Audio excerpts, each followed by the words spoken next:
Grinder மாரி போட்டு ஆட்டி எல்லாமே கிழங்கு மாவு அந்த நீங்கள் பார்த்தீங்கன்னா தெரியும், பின்னாடி பார்த்தீங்கன்னா தெரியும், எல்லாமே கிழங்கு மாவு, பேப்பர் பஞ்சு, கூழ் எல்லாம் போட்டு தான் இயற்கை முறையில் எக்கோ ஃப்ரெண்ட்லி முறையை தான் நாங்கள் செஞ்சுட்டு இருக்கிறோம். நீங்கள் பார்த்தீங்கன்னா தெரியும், பையன் வந்து மாவு பேஞ்சிட்டு இருப்போம்.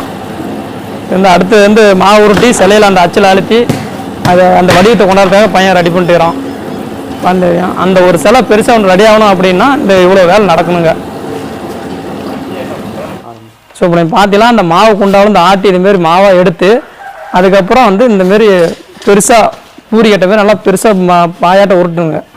நீங்கள் பார்த்தா உங்களுக்கு தெரியும் பையன் எந்த அளவுக்கு உருட்டுறான்னு. அந்தளவுக்கு நல்லா மெல்லிசாக அந்த கனமாக அந்த சிலையோட கனத்துக்கு தகுந்த மாதிரி மெல்லிசாக உருட்டி அதுக்கப்புறம் சின்ன சின்ன பீஸாக கட் பண்ணி சிலையில் அந்த கை செட்டுக்கு தந்தத்துக்கு அதுக்கு தகுந்த மாரி எல்லாம் போட்டு நம்ம அழுத்தி எடுக்கிறது தான் அந்த அச்சையை உருவாங்க. இப்போ பார்த்தீங்கன்னா பையன் அங்கே வந்து பெருசாக உருட்டினதை சின்ன சின்னதாக அறுத்து கட் பண்ணி இந்தமாரி அந்த சிலையோட அச்சுக்கு தகுந்த மாதிரி இதில் கொண்டு போய் எல்லாம் வச்சு கை வச்சு ஃபுல்லாக நம்ம அழுத்தணுங்க.